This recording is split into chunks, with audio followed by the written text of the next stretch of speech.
My name is Erica, and I'm approaching 50. I have been married for what feels like a lifetime, 25 long years.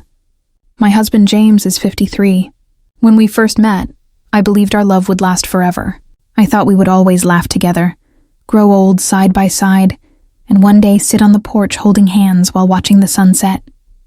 But life rarely goes the way we imagine. Over time, our love turned into routine, our laughter into silence, and our home into something that felt like a waiting room, a place where time simply passed without meaning. James has changed a lot over the years. He used to be active, full of ideas, and had dreams about traveling and starting small projects together. But those days are gone. Now he spends almost every hour of his free time on the couch. That couch has become his world, his throne, his comfort, his prison. He lies there watching television, sipping alcohol, and dozing off. That's his pattern, day after day, night after night. I sometimes tease him by calling him a couch pumpkin because he hardly moves. He laughs weakly, but even that laugh feels tired. I do everything around the house. I cook, I clean, I wash clothes and dishes, I shop for groceries, and I fix small things that break. He does nothing. Whenever I ask him to help, he says he's tired, that he needs to rest, that he's had a long day. So I stopped asking. Our children are grown now. We have a son and a daughter. Both live their own lives. Busy, independent, happy. I am proud of them, though I sometimes feel lonely without their laughter filling the house. For a long time, I thought that James and I could still find happiness in our quiet home, just the two of us. I believed that even if the passion was gone, companionship would be enough. But I was wrong. One Saturday morning, something happened that changed my life completely. I was getting ready to go shopping. I put on my coat and walked to the door. Just as I was about to leave, I realized I had left my bank card in another jacket. I sighed, closed the door, and went to look for it. As I searched through the pockets, I suddenly heard James's voice coming from the living room. His tone was soft and sweet, something I hadn't heard in years. He said, "Yes, honey, I'm listening to you." My body froze. My heart started pounding so fast I thought I might faint. My hands trembled. I whispered to myself in disbelief. He never called me honey. Never. He hated those kinds of names. Honey, baby, darling. He said they were silly. And yet here he was using them. I pressed my back against the wall, unable to move. His voice continued, calm and tender. He said something about missing her and about tomorrow evening. My breath caught in my throat. I felt my stomach twist as if someone had punched me. The thought hit me like a storm. My husband had another woman. But how? He's too lazy to even go out. I stood there for a moment, trying to make sense of it, my heart breaking a little more with every second. When I heard him hang up, I walked into the living room. He looked startled to see me standing there. The phone was still in his hand. His face went pale. I asked him who he had been talking to. For a moment, he didn't speak. Then after a long silence, he stammered and said she was his woman. My chest tightened. His woman. I asked if he meant his mistress. He nodded slightly and said yes. Sometimes he saw her. I wanted to laugh, but the sound that came out was half laughter, half pain. I couldn't believe what I was hearing. The man who couldn't even take out the trash, the man who wouldn't walk to the store, somehow had enough energy to maintain an affair. He looked at me with a strange expression and said she made him feel alive. Those words broke something deep inside me. Alive. I had given him 25 years of my life, my youth, my strength, my love, and he needed another woman to feel alive.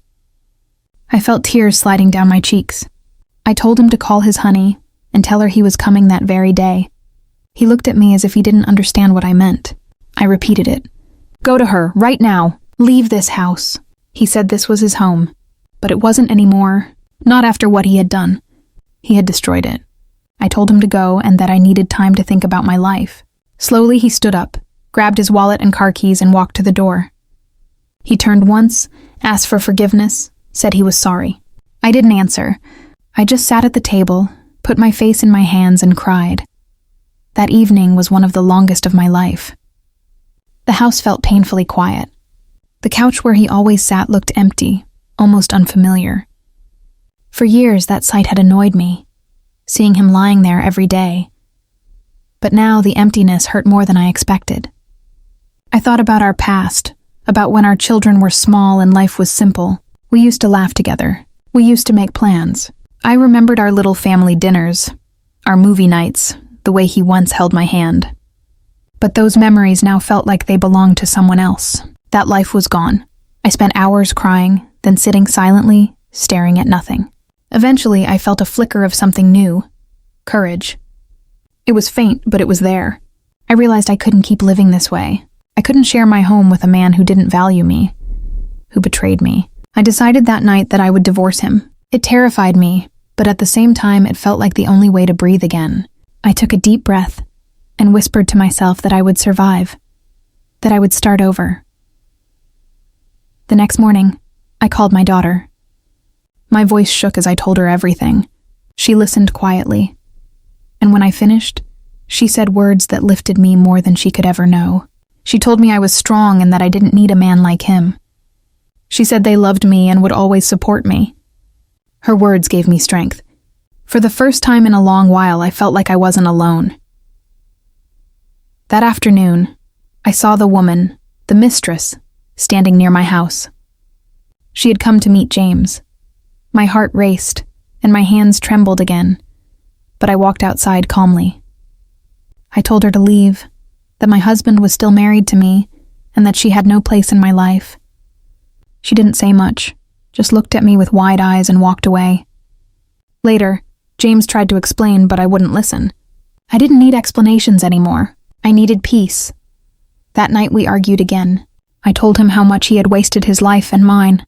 I told him how he had destroyed everything we built. He apologized, said he was sorry, but the words sounded empty. Sorry couldn't fix 25 years of love and trust shattered in a moment. I cried again that night, not because I wanted him back, but because I was mourning what we used to be. I was grieving the years I couldn't get back. I continued living in the same house for a while because I had nowhere else to go. Both of my children had their own families. I didn't want to burden them. James tried several times to make things right, but my heart had turned to stone. I couldn't forgive him. I started meeting with a lawyer. I learned about the process of divorce, about dividing property, about starting a new chapter. Every time I thought about it, my stomach twisted with fear, but I knew I had to go through it. I couldn't live in a lie anymore. At night, I still cried sometimes. I cried for the lost years, for the betrayal, for the young woman I once was, hopeful, in love, full of dreams. But alongside the pain, there was a strange sense of relief. I knew that soon I would be free. I would no longer have to pretend, no longer have to serve someone who didn't respect me. I would have my own life, and I could build it however I wanted. The night before the divorce papers were signed, I sat alone in the kitchen with a cup of tea. I looked around the room, at the couch, the television, the silent walls. Everything looked familiar but different. It was as if the house itself had changed, or maybe I had. The silence no longer felt heavy. It felt peaceful. I realized that I had spent most of my adult life taking care of everyone else. My husband, my children, my home. I had forgotten to take care of myself. Now, for the first time, I had the chance to live for me.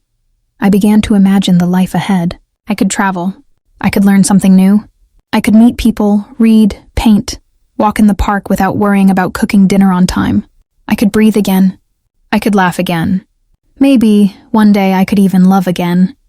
Not because I needed someone, but because I wanted to share my happiness, not depend on it.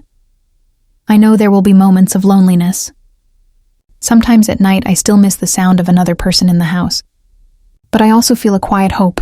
Life isn't over just because one chapter has ended. I've realized it's never too late to start again, never too late to find peace, and never too late to love yourself. If I could talk to the woman I used to be, the one who was afraid to live without her husband, I would tell her this: you are stronger than you think. You can survive betrayal. You can heal. You can stand on your own feet and still smile. Freedom may come wrapped in pain, but it is still freedom, and that is something worth fighting for. So here I am, standing at the edge of a new life. It's uncertain, but it's mine. I choose to walk forward. I choose myself.